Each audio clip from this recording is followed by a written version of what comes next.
Ini acara dekat-dekat semua nih. Iya.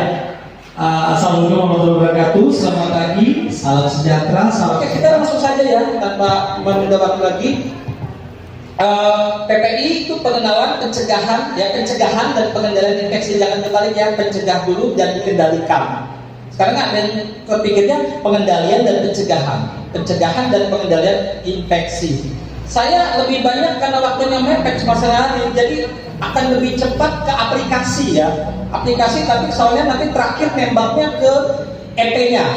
Saya langsung ke babnya, maksudnya bab 5551 sampai ke 6. Kan dia ada 5 ke 6 EP. Ya, tujuannya nanti di sini ya, menjelaskan program PPI-nya. Nanti kita hari ini saya konsep dasar infeksi, waspada standar, dan mendukung mutu layanan lainnya akreditasi. Ini khususnya. Oke, langsung saja. Pertama, yang dikuatkan selalu regulasi. Punyanya mapnya PPI, ya. Map PPI itu harus ada sendiri di ruang PPI. Kalau punya ruang PPI, kalau ruang PPI-nya gabung dengan ruang KP, mutu, bab 5, bab 3, monggo. Ruang PPI bukan ruang sterilisasi ya. Kalau sterilisasi sendiri, orang sering salah karena tempat ruang sterilisasi ditulis ruang PPI. Kalau ruang PPI itu kantornya, ya kantor timnya. Nah, boleh mau jadi satu ruang PPI garis miring mutu tempat keselamatan pasien dijadiin satu monggo. Karena tempat yang nggak ada jadi satu tempat khusus sekretariat bagian koordinat ruang khusus UKPP boleh. Bab 3, bab 5 boleh, silakan aja. Kalau ruang sterilisasi namanya ya ruang sterilisasi terpadu. Ya, jangan ditulis CSSR ini nanti itu rumah sakit banget ya. Unit beda banget ya. Jadi, nah, kemudian di PPI siapkan yang pertama paling awal pasti adalah regulasi. Regulasi yang di dalam nanti tolong disiapkan. Yang pertama kali adalah yang harus ada di map paling pertama setelah daftar isi adalah apa? Hah? Apanya? Kalau yang internal? Hah? SK. SK apa? SK keputusan kerja. SK tim dulu. Itu pertama. Kalau SK-nya itu pasti nomor 1. Ya, SK tim PPI itu beserta tupoksinya ada belakangnya. Nah, apakah SK itu sama Pinkus mau dijadikan satu menjadi SK payung? Monggo. Makanya kemarin saya waktu ketika bicara aspak, yang pertama juga SK. Di map itu SK, penunjukan tim aspak atau pengelola aspaknya siapa. Jadi itu yang pertama. Setelah SK, baru penunjang lainnya, dokumen-dokumen yang lain eksternalnya, regulasi. Anda mau fotokopi semua atau mau halaman depan silakan saja. Ya, tapi kalau untuk PPI, yang khusus PPI-nya pasti kalau bisa utuh. Pasti yang ini utuh. Ya, 27 2017 belum ada perubahan kan. Kalau ini mungkin depannya saja undang-undangnya. Terus ini jelas. Semua kemarin waktu saya di Bunga Jadi, semua dokumen yang terkait bab 3 kemarin sebagian besar ada. Makanya kata mereka, kata supaya kan bab 3 itu harusnya 100% nilainya. Sayang pada 100%, kecuali ada beberapa hal tertentu yang ditambahkan yaitu general consent. Itu hal-hal baru di bab 3 ya. Ini saya sambil lompat-lompat ngingetin. Nah, maksud saya di sana kemarin ketemu bahwa semua dokumen ada tapi harus diupdate karena semuanya sudah nggak pakai ini, masih 75 tahun 2014. Pokoknya kalau surveyor datang dia melihat ininya aja sudah beda, dia nggak nerusin, ya udah berarti tidak akan ini tidak diupdate. Ada kok, dia tinggal melihat ujung di sini. Saya tinggal kemarin melihat ini doang, udah belum ada sama sekali. Tugasnya Finpus nanti untuk ngecekin semua, biasanya ini aja yang dirubah sudah kelihatan kayak berubah kok. Kecuali untuk peraturan-peraturan terbaru yang terkait dengan admin atau kebijakan perda, perbuk itu beda mungkin kalau ada yang baru. Tapi kalau yang lain secara teknis hampir semua nggak banyak berubah. Yang paling yang harus diperhatikan ini pasti emaknya. Tentang apa? Atas ini kesehatan, emaknya ini ya. Ini tentang puskesmas, ini tentang PPI. Nah ini harus di download, jangan cuma di download. Yang ini kalau bisa punya bentuk hard copy-nya utuh, disimpan di dalam mapnya itu. Terus ada tambahan ini, peraturan pemerintah RI nomor 5 tahun 2021. Ini juga baru. Ini tentang peraturan perizinan berbasis risiko. Semua sekarang DPMPTSP memakai paduan ini untuk nanti larinya ke diturunkan dalam Permenkes RI 14 2001 itu tentang standar kejadian usaha dan produk perizinan berbasis risiko sektor kesehatan. Makanya saya sampai singkat ini panjang banget. Ini yang dipegang oleh DPPTSP kalau puskesmas melakukan perpanjangan perizinan, Paskes, DPT, PMD, PNDG, perawat, bidan itu pakai pegangannya ini. Dan di sini konsep PPI-nya ada. Namanya aja berbasis risiko. Ya. Kemudian kalau nomor 11 tahun 2017 saya senang banget dengan angka 11 ini karena kan tanggal lahir saya ya. Maksudnya apa lah? Bulan depan ya. Jangan depan tanggal 11 bulan depan. Tanggal 12 Bukadis. Ya. 11 12. Apa ini tentang apa? KP. KP tahu ya? Keselamatan pasien. Ini juga KP.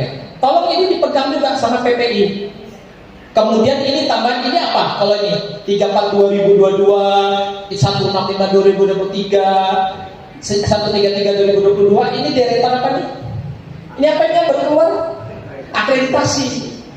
Ini standarnya. Kan apa? Petunjuk teknisnya di sini, isinya bab. Ini harus pegang nih PPI juga kan optimal. Ini kan peraturannya secara besar tentang terkait akreditasi. Ini juga yang menjelaskan edaran tentang akreditasi pada praktek TPMD, TMDG dan Paskes. Baca, pahami, dokumentasikan regulasi. Oke? Itu pertama kali. Mapnya harus ada isi itu. SK dan dokumen penunjang. Terus nanti baru ditambah-tambah seperti paduan pedomannya mungkin keselamatan pasien punya puskesmas, pedoman-pedoman lain yang dibuat puskesmas seperti MFK, manajemen fasilitas dan keselamatan, masukkan. Walaupun itu bukan PPI punya, itu punya di bab 1. Ambil karena ada kaitannya. Semua akan terkait. Jadi nanti nggak kalau ditelusuri, lari ke sana sebentar Pak, ada di bab 1, saya ke sana dulu. Please, itu sudah ditaruh di Anda, gitu, ya. Kemudian ini tadi sudah ya. Nah, ini penyelenggara perizinan berusaha bidang Yankes akreditasi 133 2022 ini pegangannya DPPTSP ya. Labkes, TPMD, praktek mandiri dokter gigi itu di 34 2022 semuanya akreditasi. Ya, oke. Nah, ini konsep besarnya. Sebenarnya kalau bicara PPI, cuma satu ini aja selesai. Cuma satu halaman. Secara simpel, sederhana, dasar sudah. Oke, yang pertama kita lihat bintangnya adalah PPI, program PPI-nya. Ketika tim sudah dibentuk, pasti harus buat program. Jadi ketika habis ini sudah ketemu nih kita di sini sosialisasi, pulang jangan melempem, langsung buat tentukan sama Pimpus bersama-sama siapa tim PPI yang mau dibentuk. Lalu Pimpus sekarang mau buat SK sendiri apa nanti SK payung. Kemudian buat tupoksinya, kemudian baru buat program PPI-nya segera. Karena kita ngejar kalau bisa program PPI udah jalan di bulan Juli 2023. Anggap aja karena baru sosialisasi.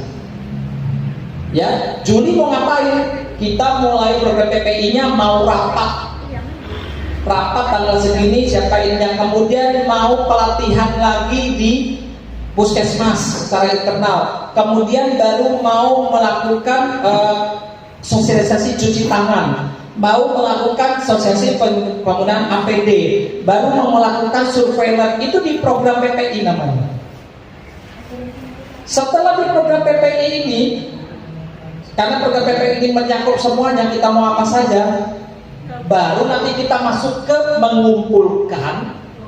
mengumpulkan apa-apa saja dokumen, bukti, telusur yang harus mendukung apa saja kegiatan PPI ini nanti yang akan dibuktikan oleh surveyor.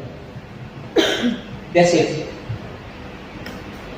Jadi tolong pelan-pelan jangan kemana-mana random, kemana-mana bingung dulu. Itu dulu. Tolong ya Pak Kapus bantu. Nanti bilangin Pak Muhammad, bilangin sama Pak Ramli, ya. Jangan pulang diam-diam aja langsung lapor. Pak, tim PPI kami ini kayak apa? Jadi biar cepat karena program PPI-nya harus segera dibuat. Nah, program PPI itu kan biasa. Programnya ini tanggal berapa mau diadakan, bulan apa, kemudian siapa penanggung jawabnya, targetnya apa. Itu namanya program PPI. Itu nanti pasti dicari pertama yang diupload ya. Oke, sekarang kita akan mulai dari program PPI ini banyak ya. Kita akan bicara masalah HIS, Bandes, IKRA, PPRA, kewaspadaan isolasi terdiri standar dan transmisi, surveillance, pendidikan pelatihan, tim PPI-nya, semuanya ini adalah dalam ruang lingkup PPI. Sebenarnya kalau secara menerangkan secara simpel standar ini bisa sampai 1 hari, setengah hari sampai kemarin, walaupun harus cepat-cepat. Sekarang yang pertama, ya rekan-rekannya, ini bintangnya, starnya PPI adalah HIS. Ingat-ingat, HIS. Dulu namanya HI, Hospitality Acquired Infection. Infection yang didapatkan di rumah sakit dulu. Terus di dalam segala skup umum di Paskes, HIS ini dulu namanya adalah infeksi nosokomial. Makanya kalau kita sudah terpapar PPI, please dokternya, perawat bidan jangan ngomong infeksi nosokomial lagi, jadul, ketinggalan bilangnya. Karena sudah ngomongnya HIS. Nah sekarang setelah dikembangkan di semua Paskes selain rumah sakit, semua Paskes FKTP itu menjadi HIS, yaitu Healthcare Associated Infection, infeksi-infeksi yang terkait dengan pelayanan yang ada di Paskes. Makanya besok kalau bersin jangan HIS, itu kalau bersin. Jadi kalau di depan surveyor lagi pada ngomong kan, HIS, kok kayak gitu bersinnya? Maksudnya kami sudah terpapar PPI Pak. Jadi kalau kami bersin kayak gitu sekarang, bilangnya sombong sama gila ya. Jadi infeksi yang terjadi pada pasien selama perawatan di rumah sakit dan fasilitas pelayanan kesehatan lainnya termasuk puskesmas, di mana ketika masuk tidak ada infeksi yang terkait dengan yang dia masuk dan tidak dalam masa inkubasi, termasuk infeksi yang ada dalam rumah sakit tapi muncul setelah pasien pulang, atau juga infeksi karena pekerjaan pada petugas rumah sakit dan tenaga kesehatan terkait proses pelayanan kesehatan di fasilitas pelayanan kesehatan. Semoga yang bawa ini enggak deh.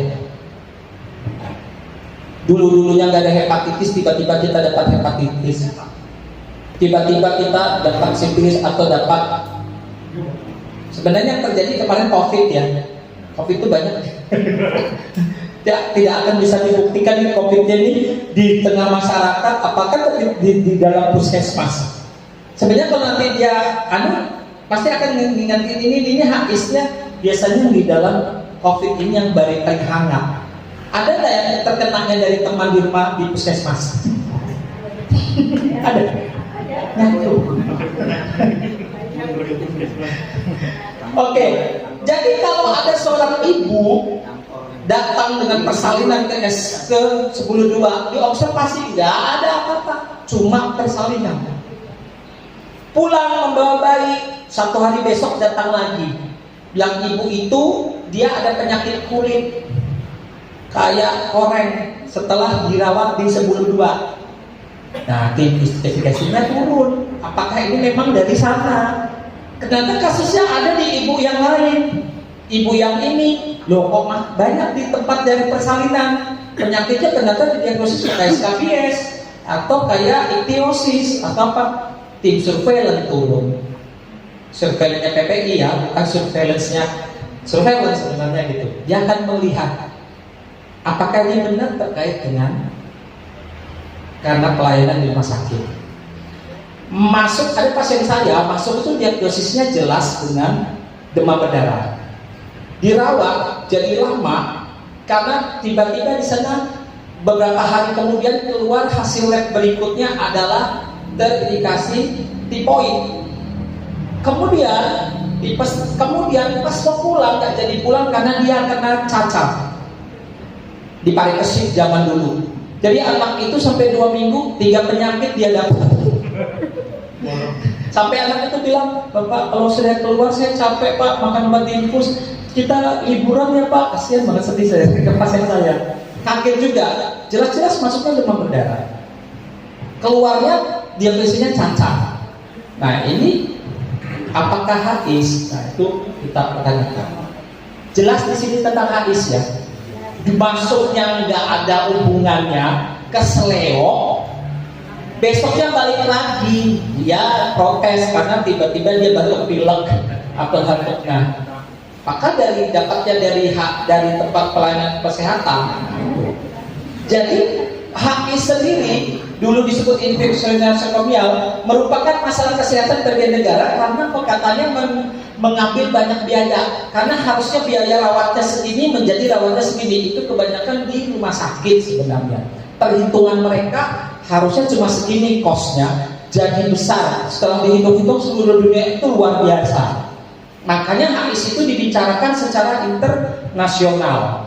Ya ada lembaganya kan yang memantau. Begitu backgroundnya. Nah, pengertian ini harus Anda pahami, tapi saya tidak akan nerangkan infeksi, penyakit infeksi, blood infection, Anda sudah paham untuk itu. Inflamasi sudah ngerti, karena ini dasar-dasarnya HIS. Kita akan melihat apakah ada yang dulunya nggak ada jadi ada ketika harus keluar rumah sakit, apakah ini terkait dengan proses di rumah sakit di pelayanan kesehatan. Nah, jadi inflamasi, infeksi itu dasar-dasar awal dari kita memahami tentang HIS. Kemudian yang ini yang kita kadang bahasa baru, yaitu kolonisasi. Saya kalau mengunjungi visitasi perizinan di Vaskes, selalu saya lihat adalah konsep kolonisasinya ada nggak? Itu bahasa baru rekan-rekan. Jadi nanti tim PPI ini tidak boleh kolonisasi. Nanti kan siang nanti saya tanyain ini satu-satu. Saya sudah bawa silver queen banyak soalnya. Kecuali yang gula jangan ya. Nah, kolonisasi ini adalah suatu keadaan ditemukannya agen infeksi di mana organisasi tersebut hidup, tumbuh, berkembang biak, tapi tanpa disertai adanya respon imun atau gejala klinik. Kalau carrier itu personilnya yang mengalami kolonisasi dengan kuman patogen tanpa menderita sakit tapi dapat menularkan kuman tersebut ke orang lain. Jadi kan paling kita waspada itu kalau di pasien itu karier ya. Kita nggak tahu siapa carrier atau enggak. Kalau wanita karir nggak apa-apa. Ya, tapi ini carrier yang ini nggak enak. Kolonisasi itu banyak hal, makanya sekarang dirubah setelah PPI. Pelayanan di puskesmas, di praktek mandiri itu harus clean, bersih. Apalagi nih teman-teman yang mempunyai passion untuk menata ruangan. Dulu saya konsepnya juga begitu. Ingat saya karpet, kasih korden indah, bunga. Setelah konsep PPI masuk, clean semua bersih. Jadi yang suka memakai hiasan-hiasan, no, nggak ada lagi. Itu tolong diperhatikan. Saya tuh pakai ini kayaknya suaranya kecil aja. Coba saya gini. Kalau saya gini enak nggak? Kayaknya sakit telinga saya pakai tuh. Iya, dalamnya ya. Oke ya, izin ya. Kalau tadi kan pembukaannya. Nanti kalau pakai itu normal, karena ribet, tinggi soalnya. Jadi ini rekan-rekan, kolonisasi ini ada hal yang kadang-kadang nggak sadari banyak loh di tempat pelayanan, ya. Makanya kan dia tidak boleh ada yang namanya nih. Coba nanti ini dilihat-lihat ya. Makanya ada 5R namanya, ada lomba 5R antar ruangan. Dulu dia di Rapak Nahan setiap 17 Agustus pasti lomba 5R. Lomba 5R itu untuk memenuhi RP juga loh ya. Tentang 5R-nya. Apa-apa yang ada, apa yang nggak ada di wastafel. Terus di wastafel itu kan satu tempat mana ada yang kayak gini lagi kain. Nah ini salahnya di satu lap rame-rame ini nggak ada lagi. Makanya sekarang memakai tisu. Ujung-ujungnya kalau surveyor pulang sudah periksa lagi, kembali lagi ke kain, silakan aja. Kenapa? Dia ada kanan boros kan pakai tisu. Tambah anggaran, tapi itu pasti masuk anggaran. Nanti surveyor akan ngecek perencanaan anggaran beri tisu untuk di wastafel ada nggak? Itu dia cek. Perencanaan anggaran untuk membeli sabun cuci dan sebagainya. Makanya tolong ya, ini yang namanya kolonisasi itu gini. Itu kan dulu tuh, dan di beberapa praktek teman-teman tuh masih kayak gitu. Terus ada hiasan taplak meja, bunga-bunga, boneka-boneka kecil, nono itu nggak ada lagi, clean, bersih. Tempat tidur, sarung bantal, sarung guling itu nggak ada. Semuanya memakai bahan yang bisa di waterproof yang langsung disemprot, dibersihkan waktu siang. Sama CS langsung semprot, termasuk gorden. Gordennya pasti gorden yang waterproof. Saya biasanya kalau yang pesan di online itu kan mahal banget ya, karena standar rumah sakit. Hostex itu ya, merek Hostex apa itu mahal. Jadi biasanya beli di toko bangunan yang untuk gorden kamar mandi bathtub. Itu kan ada gambar-gambar lucu-lucu. Nah itu bisa dipakai karena itu disemprot. CS itu diberi tugas kalau sudah siang atau teman-teman pas siang ya disemprot tuh gordennya. Ya. Terus tempat tidurnya, tempat ininya semuanya dibersihkan. Paham ya? Itu yang namanya kolonisasi kuman nih. Dinding ini yang habis tetesan daripada lembab dan timbul ini kolonisasi jamur. Kolonisasi itu kan bisa berkumpulnya dari jamur, parasit, virus, bakteri, ya. Nempel di sini dia pulang-pulang ada bawa jamur. Caranya? Ya. Ini yang nanti harus dipikirkan cara bersihkannya menurut. Cat ulang, drop apa? No drop. Ya. Ini pengertian dari kolonisasi. Jadi kalau udah ngomong kolonisasi sekarang sudah ngerti, paham? Kasihnya ngantuk banget. Jangan malam ya. Jangan dipaksa tidur aja. Kalau saya sih tidur aja tidak apa-apa. Enggak, kamu kasihan. Pusing loh, bener pusing. Kalau saya mendingan ambil tidur dulu sebentar 10 menit. Systemic Inflammatory Response Syndrome (SIRS). Nah ini adalah sekumpulan gejala klinik atau kelainan laboratorium yang merupakan responsif inflamasi yang bersifat sistemik dan disebabkan karena infeksi atau non-infeksi. Kalau jadi infeksi namanya sepsis. Makanya kalau ada pasien dirawat karena ibu-ibu melahirkan di Sebulu 2 atau Bunga Jadi, rawat observasi tiba-tiba demam tinggi, sepsis. Tuh jangan-jangan HIS.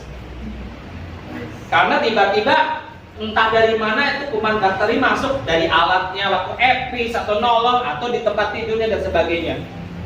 Karena manusia nggak boleh jadi sepsis. Uang orang melahirkan kok.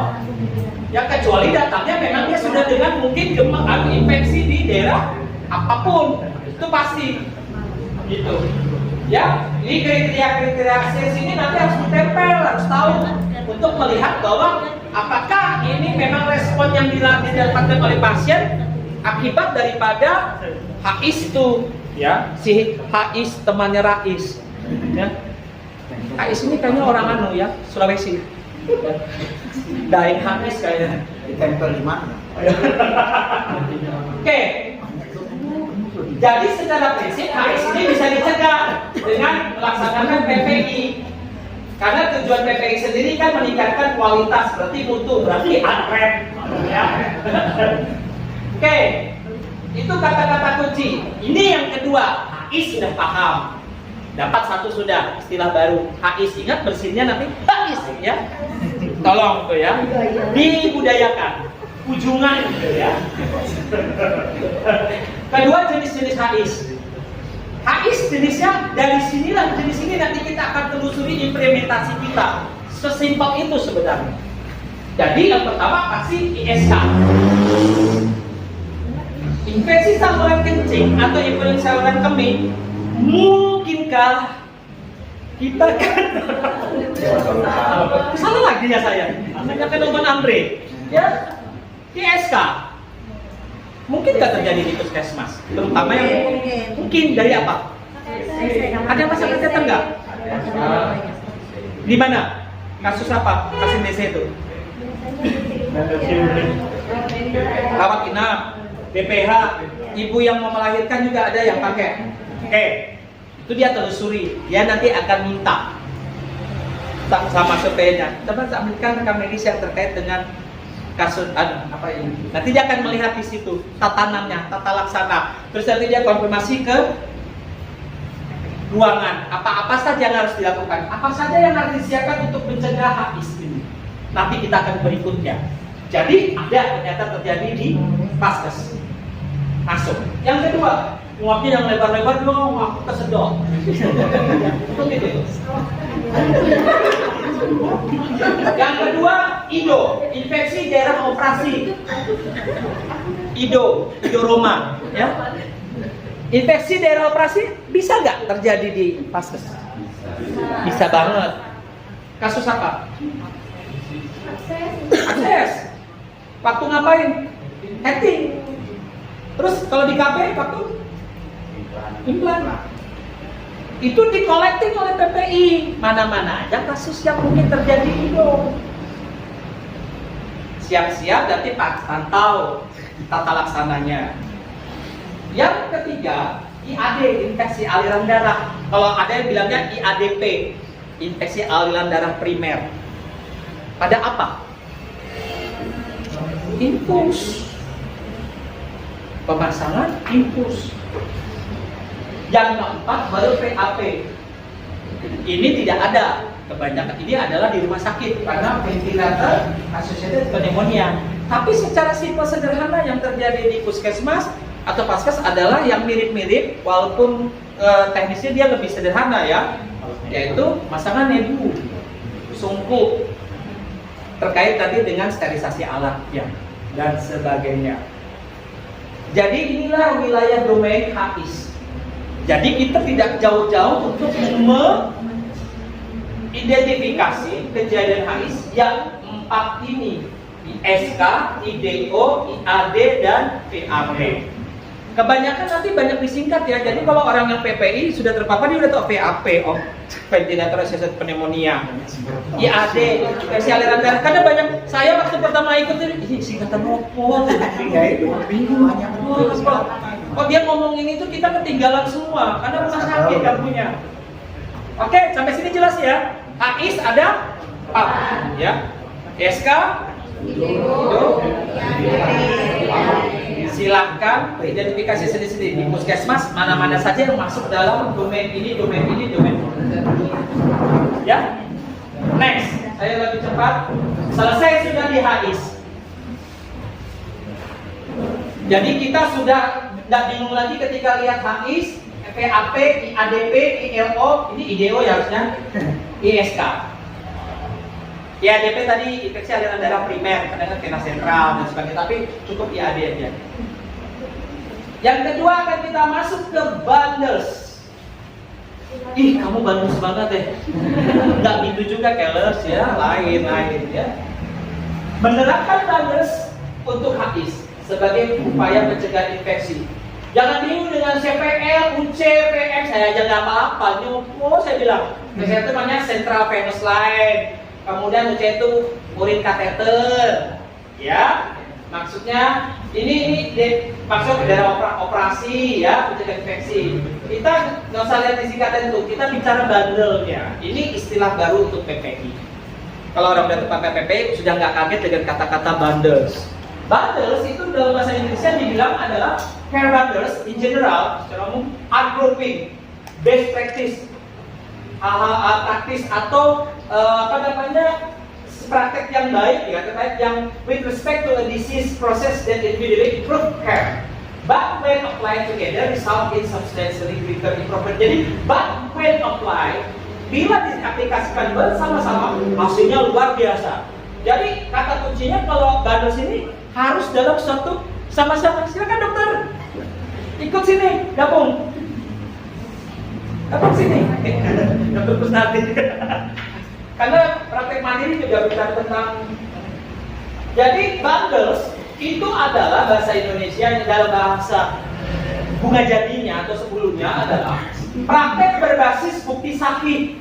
Berarti yang dapat dipertanggungjawabkan yang menghasilkan perbaikan keluaran proses pelayanan kesehatan bila dilakukan secara kolektif dan konsisten. Dia baru kelihatan berhasil, apply together, baru menghasilkan substantially greater improvement, kemajuan yang luar biasa secara mendasar. Jadi ini untuk memudahkan petugas dalam memberikan pelayanan keperawatan pada pasien yang berisiko terjadi infeksi. Harus dilakukan oleh semua orang yang memberikan pelayanan perawatan terhadap pasien dan dilakukan secara bersama-sama pada setiap pasien. Ada bundle IAD, PAP, ESK, dan IDO. Jadi intinya, simpelnya, HIS itu adalah kejadian infeksinya, bundles itu adalah cara menimbulkan atau mencegah HIS-nya. Simpel ya. Jelas ya? HIS itu adalah kejadian infeksinya yang 4 tadi.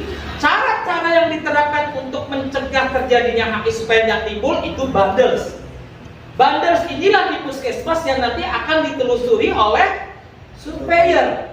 Apa aja bundles yang Anda lakukan? Ini Mary bundle, ya, ini bundle Pak. Bukan gitu ya Pak Suratto, kalau ditanya nanti, dikira ini bundle nih, sering hilang nih, itu sering izin. Tapi bisa. Jadi caranya dalam melakukan pencegahan, inilah yang PPI kumpulkan bukti-buktinya, ya. Karena nanti yang terkait di sini ini sama juga tadi PAI, PAP, IAD, ESK dan infeksi lain ini. Strategi pencegahan dan manajemen HIS inilah dalam bentuk bundles HIS. Nah, kalau secara umum kita lihat, ini adalah domain besarnya yang mungkin bisa terjadi ketika dilakukan pelayanan kesehatan yang berisiko terhadap timbulnya infeksi terkait HIS. IAD, infeksi aliran darah yang kemungkinan besar yang sering di PPI menjadi sorotan adalah kemungkinan timbulnya phlebitis, hematom, phlebitis, ya. Habis dari pusatnya bengkak, merah, melebar, ya. Nah, timbulnya phlebitis ini bisa terjadi karena pengaruh dari inilah yang menjadi unsur-unsur penunjang supaya itu tidak terjadi. Bundlesnya itu di sini. That's simple. Pola pikirnya adalah kalau bundles itu yang harus pertama kita lakukan mencegah adalah dengan menggunakan apa? Di semua harus ada apa? Untuk mencegah ini, mencegah KIPI waktu imunisasi, mencegah terjadinya infeksi dari operasi, banyak timbulnya abses nama, ada timbulnya ISK pada waktu kateter. Pertama yang harus Anda buat apa? SOP. Itu dokumen pertama yang dicari surveyor. Jadi SOP pasang kateter, SOP pasang oksigen, pasang infus, SOP melakukan injeksi intravena, subkutan. Itu kumpulin dulu saudara-saudara. Semua yang terkait ini. Nanti paling dia akan menilai secara observasi dan simulasi.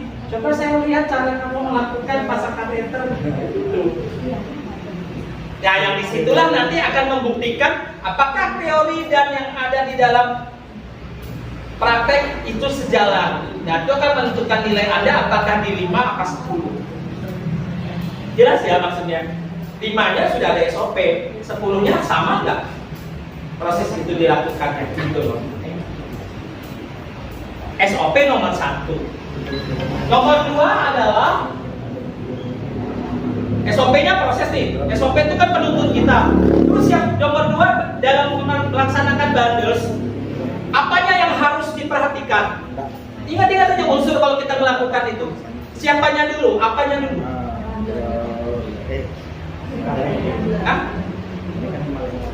Kan pola pikirnya kita buat simpel aja. Prosesnya tadi sudah SOP-nya kita buat. Terus siapanya lagi? Instrumen alat. Sebelum instrumen alat kita kemana siapa dulu? SDM. Ada buah, ada buah. Apa yang dicari surveyor dari SDM? Sertifikat. Di PPI kumpulkan SIP STR-nya, perawatnya yang melakukan. Terus kumpulkan lagi apa? Sertifikat BTLS, ACLS, BCLS, BHD. Pelatihan-pelatihan yang terkait keterampilan PPI harus kumpulkan. Minta ke bagian admin. Admin kan yang mengumpulkan tentang kompetensi. Ya, jadi kalau praktek dokter mandiri kan dokter Kusnadi mengumpulkan tuh mapnya, pelatihan yang pernah diikuti. K3, ya, itu dikumpulkan dalam satu map. Oh, tenaganya ini sudah handal, sudah kompeten, memang bisa melakukan pasang kateter, memang bisa melakukan infus.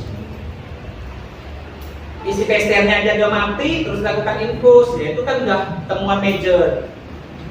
Ya, memang bukan salah Anda, admin, kampus, tanya itu kenapa terjadi.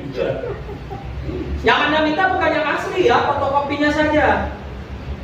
Oke? Orangnya sudah. Kemudian baru tadi sudah terkoneksi instrumen alatnya. Instrumen alatnya apa yang dia telusuri? Alat sterilisasi. Dia akan menelusuri proses sterilisasi. Berarti nanti yang dicari SOP sterilisasi. Kemudian apalagi? Kelengkapan alatnya. Kebutuhan alatnya semua ada nggak? Alatnya melihatnya dari siapa? Aspak. Sesuai standar nggak? Makanya dia nanti lari. Aspaknya juga minta perintahnya ditaruh di dalam mapnya PPI.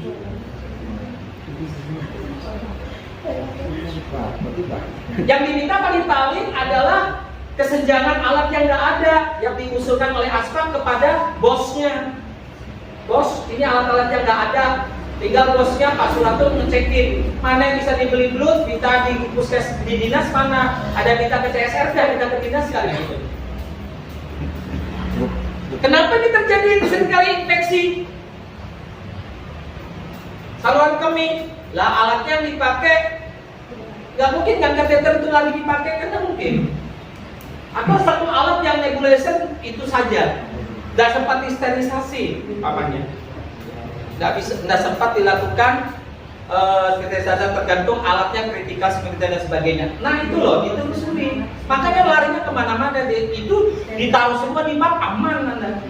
Oh sudah semua, termasuk nanti lari-larinya dia akan ada EP tentang perencanaan anggaran terkait dengan kebutuhan PPI. Itu loh. Ternyata ini terjadi infeksi kateter karena orangnya sering nggak pakai handscoon-nya dibatasi Pak. Berarti kan perencanaan anggarannya nggak benar.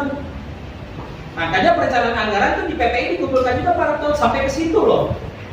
Karena mendukung nggak terhadap proses PPI bosnya ini, adminnya.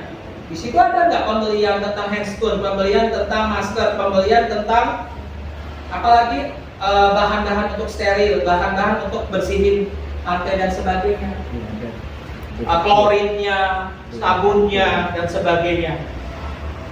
Jelas pola pikirnya, saya mengarahkan teman ke pola pikir aja secara praktis. Proses, kemudian proses lagi yang lain adalah teknik aseptik. Dan teknik aseptik ini kan SOP dan tenaganya. Kemudian apa lagi? HH itu apa? Bukan ketawa. Hands hygiene. Di semua ini ada hands hygiene, ada hands hygiene, ada hands hygiene, ada hands hygiene. Hands hygiene, cuci tangan, apa yang dicari? Instruksi cuci tangan. Kelengkapan paket cuci tangan itu ada nggak ditempel di dalam wastafel? Wastafel itu kan kelengkapannya sudah jelas ya. Apa aja? Air mengalir, sabun, tisu, petunjuk nih. Terus satu lagi, itu tisu dibuang mana? Tempat sampah standar yang dalam stand on, indah, bukan yang terbuka. Terus kreseknya warna hitam, bukan yang kuning.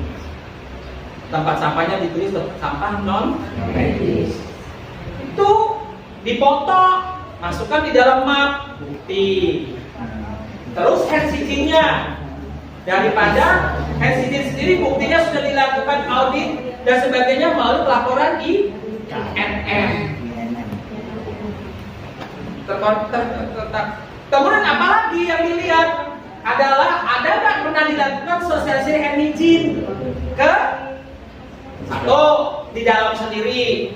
Makanya dulu kalau saya di Rapak Mahang, apel kami apelnya nggak Senin tapi Jumat karena Senin senam, pasti sudah gantian tugas ke depan pemimpin.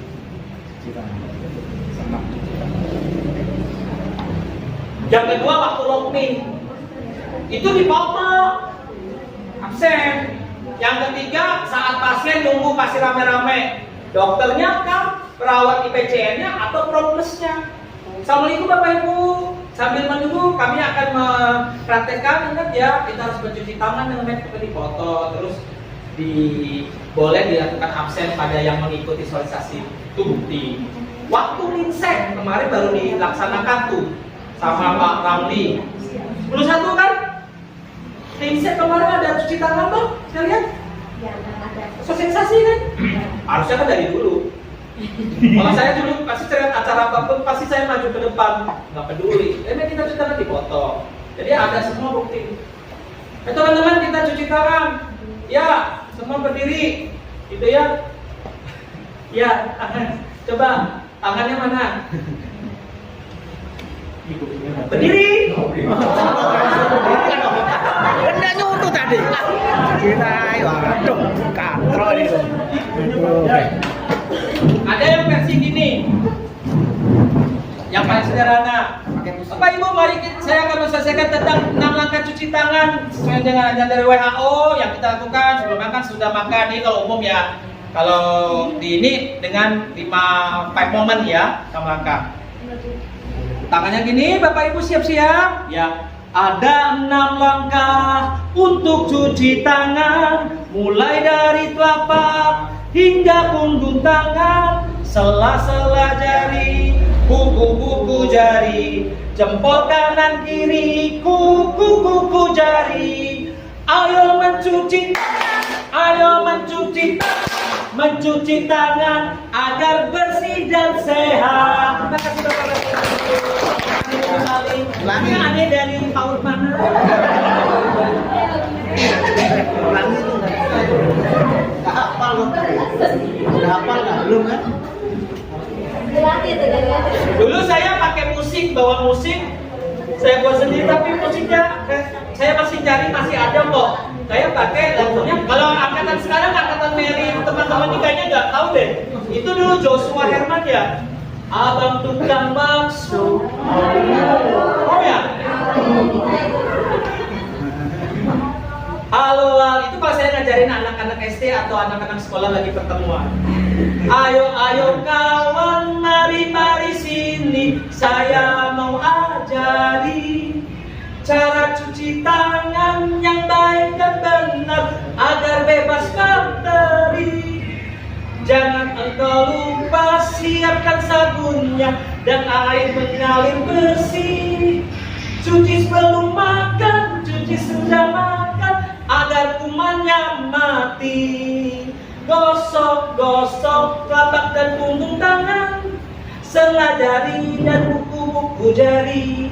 Jangan lupa jempol kanan dan kiri, kuku jari biar kumannya mati deh. Nah, itu yang contoh aja. Makasih ya.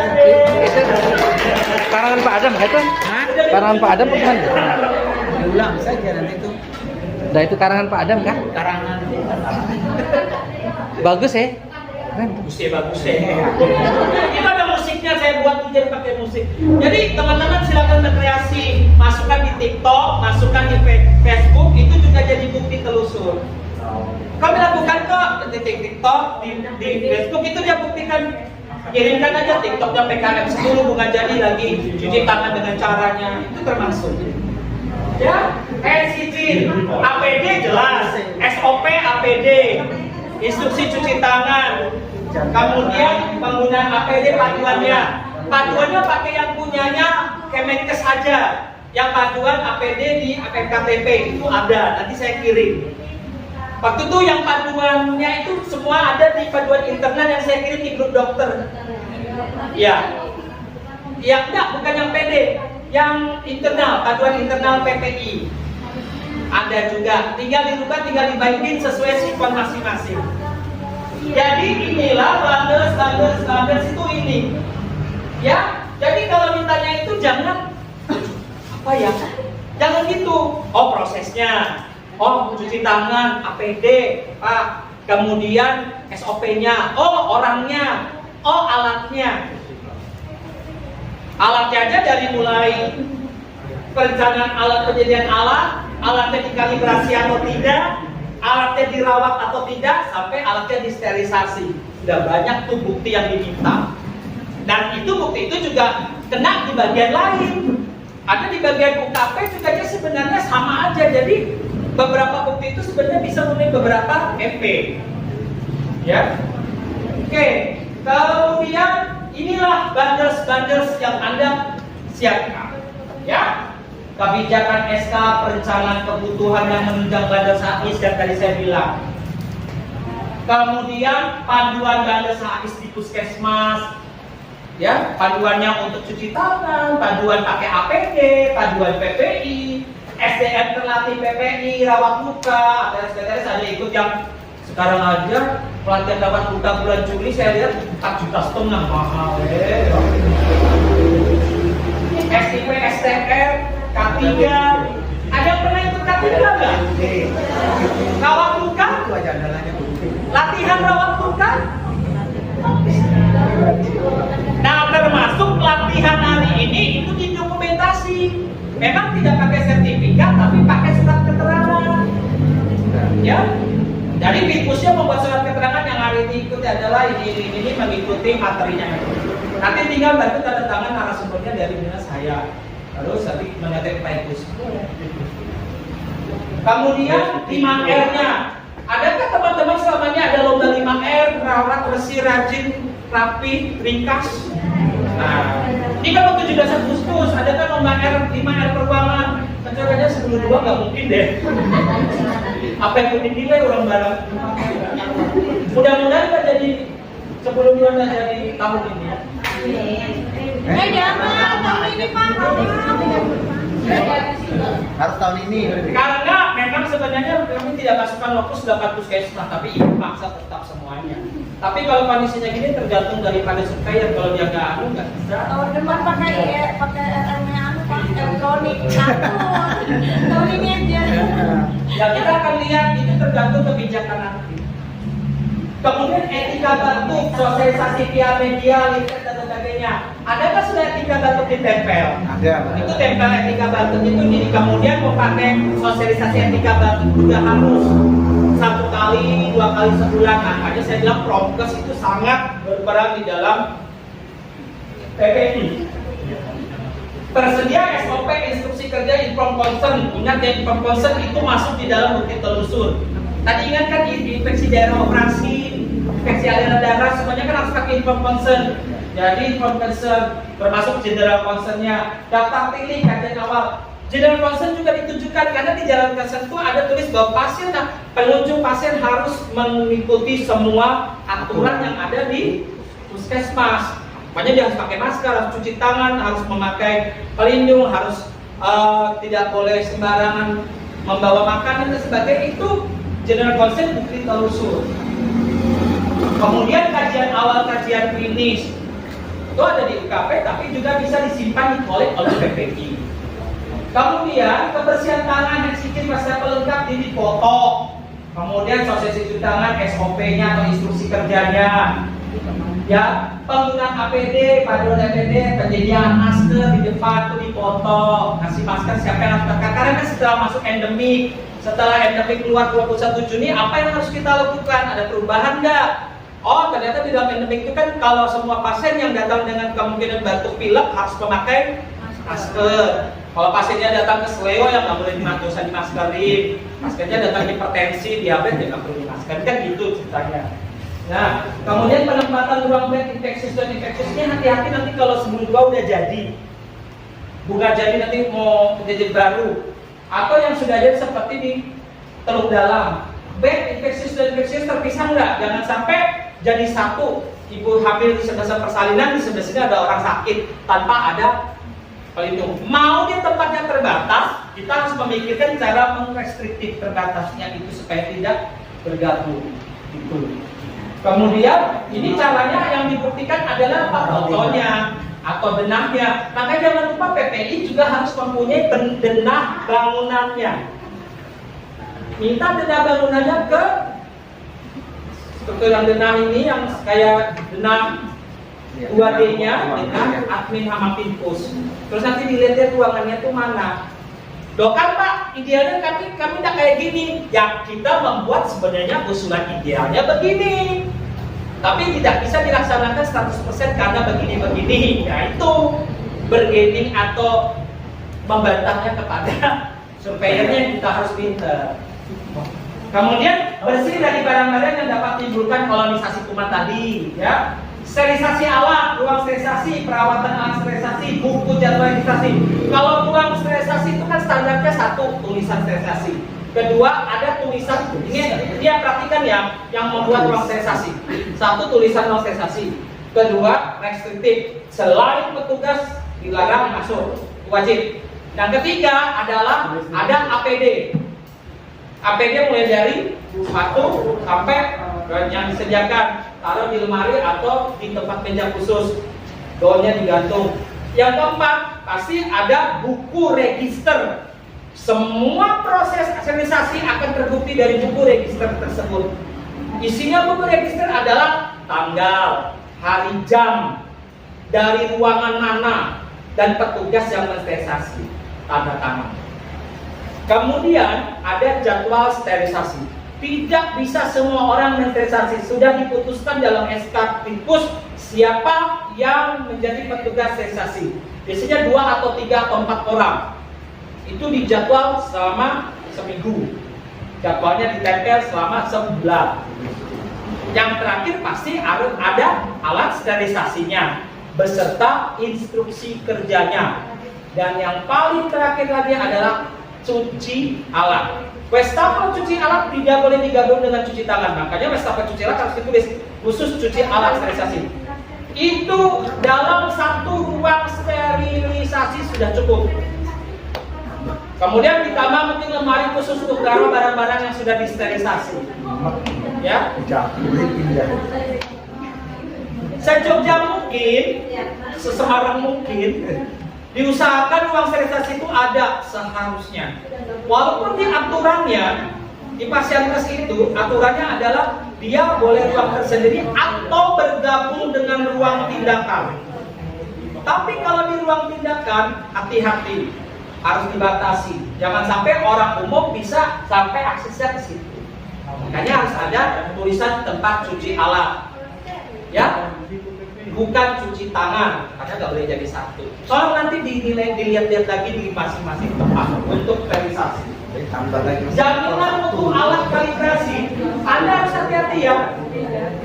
Terkait dengan nanti kewaspadaan transmisi droplet airborne, ya. Nih,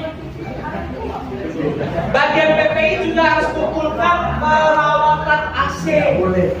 Punyanya Aspak minta juga contoh, karena perawatan AC itu salah satu bukti memelihara sirkulasi udara. PPI tidak mikir sampai situ, padahal itu juga salah satu penunjang. Minta fotokopinya, fotokopi daripada dia rawat AC. Kemudian kalibrasi, kipas angin sering dibersihkan. Ketika proses kipas angin dibersihkan, dengan proses sebagian itu dipotong berapa kali dalam sebulan. Penempatan yang benar, obat-obat expired, pemantau suhu, obat reagent itu masuk mutu layanan. Ya, karena nanti ada PPRA. Makanya apoteker itu masuk di dalam tim PPI karena ada PPA. PPRA itu penggunaan pengobatan apa? Rasional anti mikroba. Ya, ternyata masuk di dalam PPI. Yang terakhir pasti pengelolaan limbah, TPS, tempat sampah, septic box dan lain-lain, septic injection, ini semua di casing. Ini adalah semua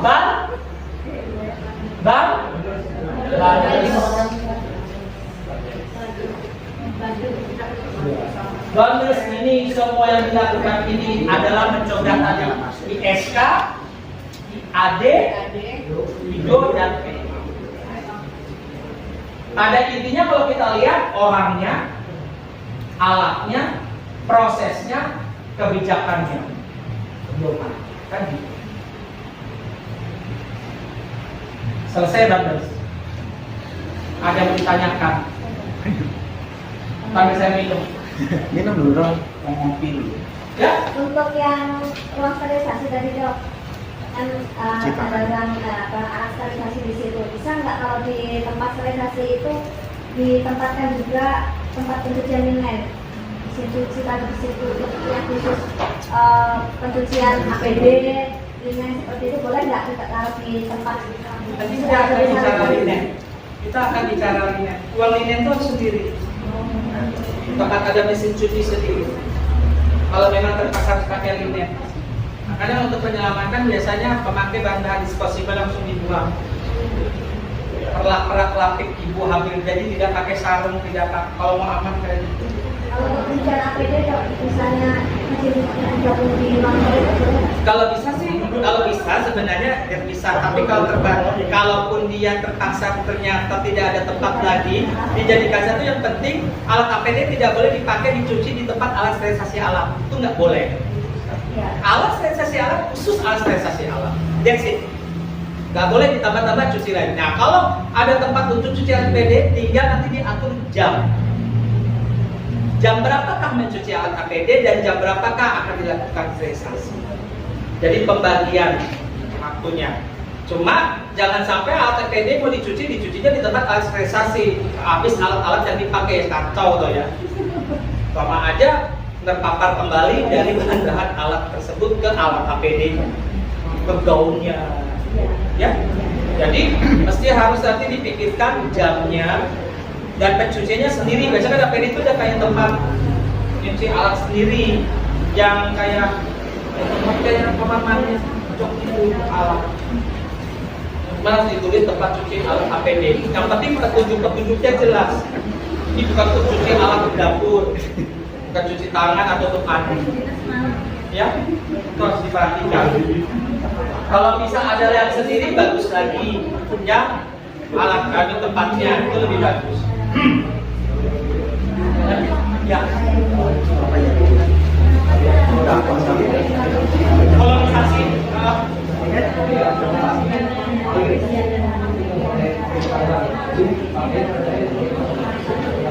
Maksudnya?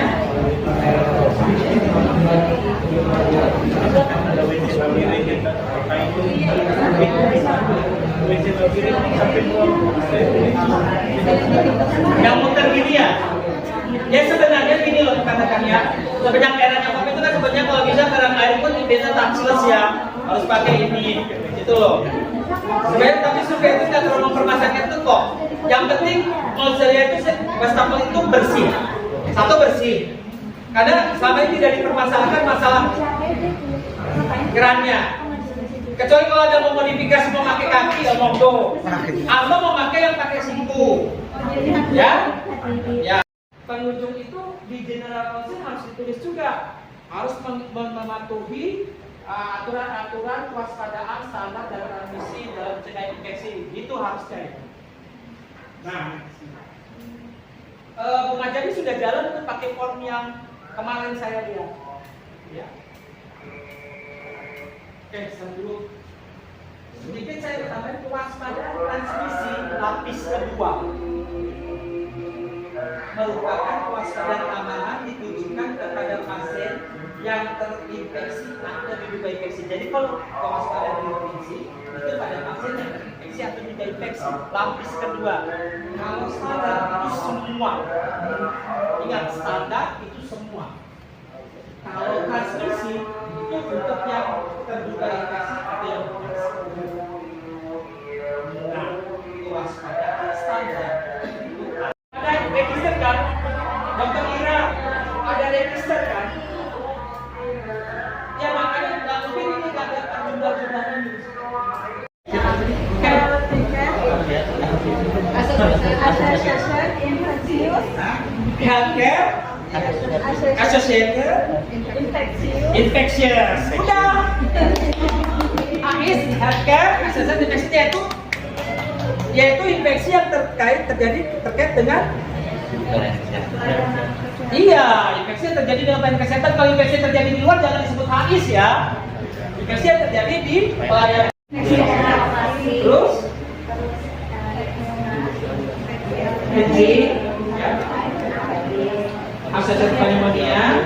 Satu lagi? IADP. Oke, terima kasih. Tepuk tangan.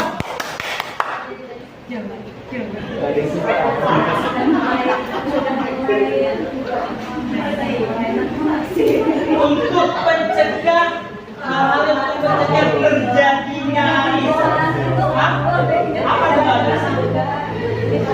Ada itu apa? Nah, pada situ pengertiannya apa sih? Iya, itu secara garis besar. Secara singkatnya lebih ke apa? Tadi itu, ayo, praktek-praktek ya, sakti, ada tunjukkan, ya. Yang bila dilakukan secara apa tadi? Kata kuncinya, dia bisa menimbulkan keberhasilan melawan HIS kalau dilakukan secara berkelompok kolektif, ya, dan bersama-sama. Hasilnya akan lebih besar daripada sendiri-sendiri. Nggak mungkin cuci tangan tapi nggak pakai APD, ya.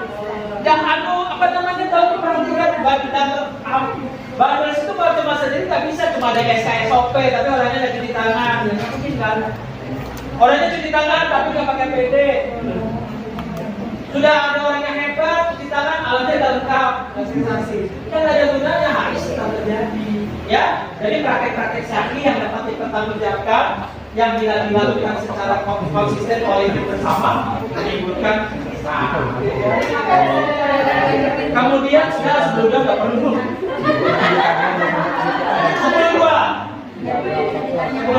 Pertanyaannya adalah,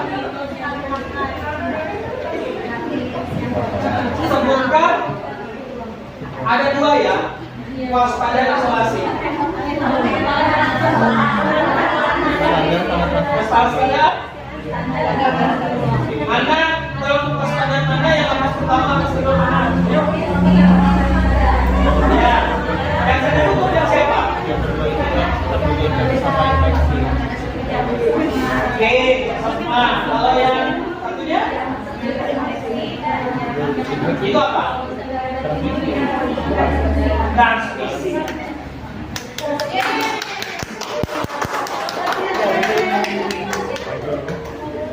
Nah, pertanyaan tingkat yang pertama sudah bagi dua. Nanti lagi lebih detail. Terima kasih rekan-rekan. Kita istirahat dulu. Mohon maaf, masih dalam perjalanan. Oh, masih dalam. Ya, nggak apa-apa, kita istirahat dulu ya. Perjalanan sudah dekat. Jadi silakan yang mau isoma dulu. Udah fokus tadi ada pertanyaan. Agak bersyukur ya TPP kayaknya ada 2 grade-nya ya. Nah, tapi tetap ini secara di-upload. Saya masih ada aturan yang baru lagi. Lo kan keren lu. Yang dulu kita pakai, tapi kan tadi tapi hanya online. Tapi kan tetap ada ya. Masih nah, ini kan kebanyakan pasien yang terkait tulisan lendir. Ini kan ventilator ya, jadi agak beda kita baca. Cuma prinsip kayak mana? Tadi sempat kayak teman saya di Bunga Jadi. Ini kenapa alatnya ditaruh di atas tempat tidur, di atas handuk yang kolonisasi. Supaya dikeringkan dong. Wow gitu. Aku pas kemarin ke UGD-nya. Nah, alat apa ini? Alat baru dicuci, Pak. Kenapa ditaruh di atas handuk? Sudah handuknya tuh kolonisasi lagi. Healer siapa di handuk-handuk itu? Ya Allah, ya kalau nanti dia Kan steril kan? apa? Steril kan? Harusnya kan pakai duk atau kain steril atau ya ampun anak-anak, nanti jangan gitu ya, mampus kita. Benar-benar hati-hati. Karena infeksi itu yang paling dilihat masalah penyebab infeksi yang di pelayanan ini kacau banget temuannya nanti ya.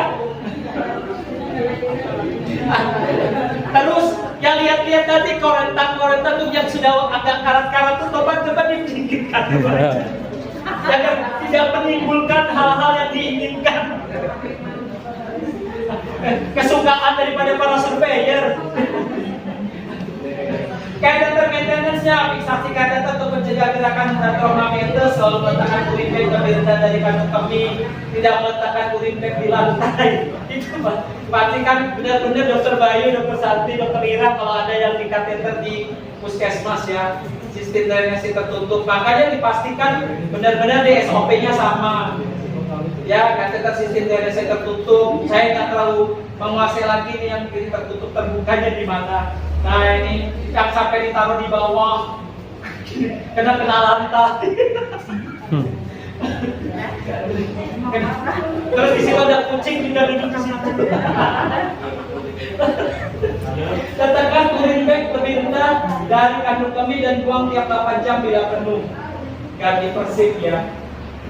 Insertion teknik, gunakan teknik aseptik saat pemasangan kateter, sarung tangan steril, tirai, cair. Nah itu saya takutnya nanti kan disuruh simulasi gitu loh. Coba salah satu perawatnya ada alat kateter yang di sini, ini ada kasus kateter. Ya kan lihat nanti masa kateter pada ibu hamil, berarti bidannya itu waktu ini ya. Terus yang disuruh yang menjadi bahan kateter Pak Suratno, tolong tidur bentar. Stres Dokter Ira, coba praktek kapus jadi probandusnya. Kembangkan balon dengan jumlah air yang direkomendasikan pabrik. Ya, pastikan itu sesuai dengan jenisnya. Ya, ini pengambilan spesimen. Ini sebenarnya kan banyak di rumah sakit nih ya, kan. Tapi kan tidak menutup kemungkinan ya. Kadang-kadang pasang kita kateter segera lepas jika tidak diperlukan. Ganti semua kateter dalam 24 jam. Jadi SOP-nya harus jelas. Jadi jangan lupa SOP-nya. IDO itu kan surgical site infection yang terjadi infeksi di bagian habis operasi ya. Rambut, hair removal, mencukur dulu. Kan gitu. Antibiotik prophylaxis, suhu, gula dikontrol. Makanya diingatkan adanya CAPS. Sebelumnya itu ini CAPS-nya ini rumah sakit. Ya. Clippers tuh ya, kecuali kalau mau sirkumsisi tahu orangnya udah tua, jadi pebulu. Dalam peningkatan mutu pelayanan, IKRA merupakan kelengkapan penting dalam menyusun perencanaan pengembangan, pemanduan, evaluasi, dan upaya membuat pertimbangan dari berbagai tahap dan tingkatan risiko infeksi. Jadi salah satu manajemen risiko dan evaluasi monitoring evaluasinya di PPI itu adalah IKRA. Ya. PPI tanpa IKRA, apa PPI itu? Jadi IKRA-nya masih harus lihat. Nah, memang agak memusingkan nanti ada IKRA, ada manajemen resiko, ada FMEA, ada RCA. Lama-lama kita semua masuk rumah sakit jiwa. Itu namanya. Ini kenapa mau dikatakan? Ini matian. Asik ini. Jadi kan besok aku langsung di blacklist. Jadi penyelesaian masalah program PPI itu sendiri, metode evaluasinya itu memang kan diseskan melalui suatu audit dan surveillance. Tadi kan kalau ada kasus surveillance turun, ya kan?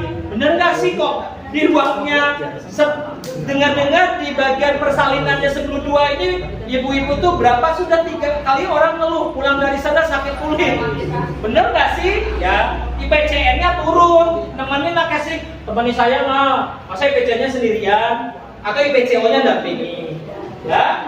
Nah, nanti ini menjadi dasar untuk dilakukan lagi manajemen risiko berikutnya yang namanya IKRA ini. Nah, sekarang kita lihat aja. Kita kan ada monitoring. Monitoring pelaksanaan penerapan PP di FKTP dilaksanakan mengikuti siklus manajemen P1, P2, P3. Nah, nanti kan tadi saya bilang teman-teman sudah bentuk tim kan, sudah di SK-kan kan, kisahnya nih ya. Lalu apa setelah di SK-kan, timnya harus suruh buat apa? Program. Inilah programnya contohnya. Pelatihan dasar PPI, jumlah 2 orang. Waktunya Juni 2023. PIC-nya Dr. Bayu, PIC-nya berapa? Ana. Mbak Nana. Ya Mbak Ana namanya. Terus status tersangkanya sudah atau belum? Sudah. Kalau belum kenapa? Sibuk pindah gedung. Penyebabnya RTA-nya gimana? Segera dijadwal ulang. Yang kedua, sosialisasi PPI sudah nggak? Ini sudah. Tinggal nanti ketika Dokter Bayu, Dokter Sati, Dokter Ira mau sosialisasi kepada petugas yang lain ini. Puskesmas monggo buat jadwal sendiri. Ya, rangkaian 2 kali pertemuan Juni 2023 oleh Dokter Ira.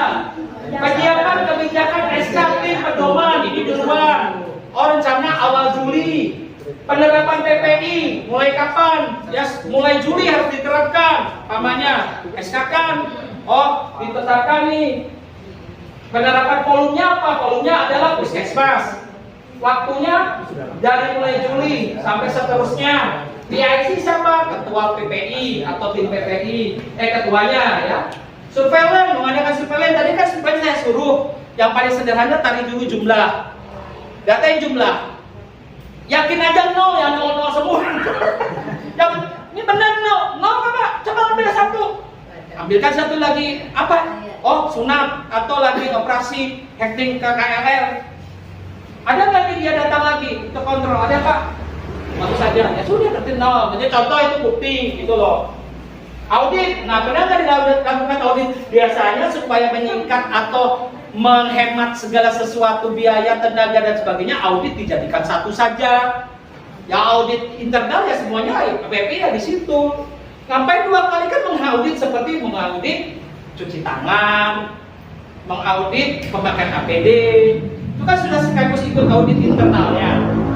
Audit internal itu kan sebenarnya teman-teman dilakukan sesuai kebutuhan. Nah ini yang penting salah. Ada yang diaudit itu memang paling bagus semua diaudit semua bank kan. Dulu mengaudit bab 1 sampai 9. Ada mengaudit keuangan, macam-macam. Sebenarnya audit itu bisa terjadwal. Bilangnya surveyor adalah sesuai kebutuhan. Umpamanya bulan Januari mau diaudit, audit adalah bagian pelayanan anak dan pelayanan KB. Nanti bulan Februari audit lagi tempatnya, jadi nggak tergantung harus 6 bulan sekali. Iya, ya, ya kan? Ya harus bersama-sama lah gitu sebenarnya. Tapi sekarang kan harus ada itu SA itu, self assessment dong. Itu harus diupload. Iya, self assessment itu kan yang baru. Nah, self assessment itu kan sebenarnya intinya sebenarnya kayak mengaudit juga. Cuma bedanya harus ada tim auditnya. Ya, makanya kalau audit kayak cuci tangan, audit itu ambil aja ini bukti kami audit lah. Audit ke identifikasi kelengkapan resep, audit identifikasi rekam medis. Udah bentuk itu aja, makanya bisa dikatakan audit, masukin aja, peduli amat. Tapi ada anunya dong, apa namanya ketentuannya, pakai apa namanya edaran dirjen itu. Yang audit internal. Yang SST yang edaran ini kan. Ya masalahnya kan sekarang waktunya dilihat. Bisa apa enggak, ya? Soalnya saya belum, kalau saya prinsipnya lakukan aja dulu apa yang bisa kita kerjakan itu aja sebagai bukti yang ada di lapangan. Kalau mengikuti semua aturannya apakah cukup waktunya itu? Kalau saya prinsipnya dalam waktu yang mepet kayak gini, kecuali kita masih dikasih waktu setahun lagi lah. Ya. Audit pada PPI standar prosedur yang sudah ditetapkan dilaksanakan oleh seluruh petugas. Sasarannya adalah SPO-nya kan. SOP-nya daripada di PPI. Ya, adanya gap nggak tingkat kepatuhan petugas kesehatannya itu tadi. Contohnya SOP cuci tangan, audit gambir semua orang petugas PPI melakukan sampling semua. Terus dilihat di ruang ini dapat berapa, di ruang ini dapat berapa, ruang ini ternyata ada gap. Kenapa di ruang UGD yang cuci tangannya nilainya kecil dibandingkan yang di ruangan lain? Yang ruangan lain nilainya 100. Kalau UGD cuma 80. Orangnya rupanya sudah, kalau sibuk orang yang kurang lupa cuci tangan, baik momennya lupa gitu loh. Atau malah di ruangnya ibu bersalin. Nah itu gapnya itu nanti akan dilihat kesenjangan. Kenapa? Oh harus tambah orang nih, atau harus mengingatkan lagi, atau kayak apa sistemnya gitu loh. Nah itu yang dilihat dari audit. Kan membuat rencana audit sesuai prioritas masalah, menyiapkan yang tools itu kan checklistnya. Apa-apa yang tidak. Terus penilaian dan analisis auditnya. Nah, ini untuk audit saya, contoh ini tadi, kebersihan tangan, ya kan? Berapa jumlahnya, jumlah yang dan tidaknya, itu hasil auditnya, analisisnya. Ya sesimpelnya gitulah sebenarnya. Jangan terlalu dipersulit lagi dengan yang terlalu macam-macam. Kalau saya lakukan dulu, kita bisa lakukan. Yang penting proses jalan selama masih dalam satu rule yang benar. Ya, artinya benar gini ngauditnya kayak apa? Pokoknya sekitar 75% Pak yang cuci tangan, yang lainnya. Kamu melihatnya dari mana? Yang pengamatan kira-kira teman-teman sehari-hari. Ada hitungan tertulisnya nggak? Tidak. Nah, itu berarti ngawur. Oh ada Pak, kami pakai tools ini, yang tidak selama kalau ini sudah jalan aja nggak apa-apa lah. Nanti kalau hitungnya ternyata salah dikit pada peluang-peluang, kan nggak masalah. Maksudnya kita sudah tahu prosesnya sebenarnya. Itu masih di forgiveness, dimaafin. Yang nggak ada sudah ngomongnya segitu, toolsnya nggak ada, perkiraan melihat di lapangan doang, berarti cenayang dong. Ya teman-teman itu sih Pak biasanya cuci tangan itu saya pesanin kalau lagi di supplier itu, kadang supplier itu kalau datang dia akan menganut sistem anti psikologis ya. Dia akan memancing kita. Ya. Ada orang-orang yang dalam suasana tenang dan sepi semakin gelisah. Nah hati-hati nih yang biasa mulutnya mulai comel-comel mau nanya, tahan aja dulu. Kadang-kadang kan dia ngetik, oh ya, terus kan diam semua. Ya kan diam, kadang mancing tuh. Cultural risk assessment, jangan lupa ya, singkatannya adalah infection control risk assessment. Jadi mengassessment resiko-resiko pengendalian infeksi. Ya. Sistem yang digunakan untuk menilai bahaya dari infeksi di fasilitas pelayanan kesehatan yang dapat menyebabkan kerugian bagi pasien, keluarga, petugas, pengunjung dan lingkungan. Pasien, keluarga, petugas, pengunjung dan lingkungan. Tujuannya mengembangkan program pencegahan pengendalian infeksi di dunia terkait berdasarkan hasil identifikasi risiko tinggi. Ada kata-kata identifikasi pasti pakai grading. Kalau sudah pakai identifikasi, ya. Tersusunnya data identifikasi dan grading risiko. Nah, kan ada kan grading risiko infeksi. Jadi ada tingkatan kan. Sangat terjadi, kadang terjadi, jarang terjadi. Kemudian di PHP, ada dulu ya? Nggak ada ya. Sering di PHP, sering di prank gitu ya. Tersedia acuan penerapan langkah-langkah penilaian risiko acuannya, dan tersedia rencana program pencegahannya. Perlu ada rencana program dan pengendaliannya. Oke, jadi IKRA sendiri proses multidisiplin yang berfokus pada pengurangan infeksi. Pendokumentasian bahwa dengan mempertimbangkan populasi pasien, fasilitas dan program. Jadi fokusnya pada pengurangan risiko dari infeksi. Menghilangkan nggak mungkin saudara, tapi berusaha untuk dikurangi. Tahapan perencanaan fasilitas, mendesain, konstruksi, renovasi, pembelian fasilitas, serta pengetahuan tentang infeksi, agen infeksi dan lingkungan perawatan tadi sudah kita ajarin. Yang memungkinkan organisasi untuk mengantisipasi dampak potensialnya. Oke, jenis IKRA ada dua, yang namanya IKRA konstruksi dan IKRA program PPI. Kalau dia program PPI, kajian resiko infeksi mencakup resiko terkait prosedur pelayanan tadi itu, yang hakis bandel tadi itu loh. Kemudian terkait data hasil surveillance, makanya saya suruh cari data surveillance-nya. berapa jumlah pasien ini, berapa jumlah kasus ini yang terkait dengan apa tadi? ISK, IDO, IAD, ya. Resiko terkait data hasil audit kepatuhan, cuci tangan, PD, itu aja kan bolak-balik. Resiko terkait pelayanan penunjang, umpamanya ada pelayanan yang lain, ya, laboratorium, radiologi, ya, kemudian pembuangan limbah, sampah medis dan sebagainya, itu ada di IKRA program. Yang kedua adalah IKRA konstruksi, penilaian resiko pengendalian infeksi melalui proses multidisiplin. Ini repotnya ini multidisiplin rekan-rekan. Jadi melibatkan banyak orang yang berfokus pengurangan risiko dari infeksi ke pasien dengan perencanaan fasilitas, desain dan kegiatan konstruksi.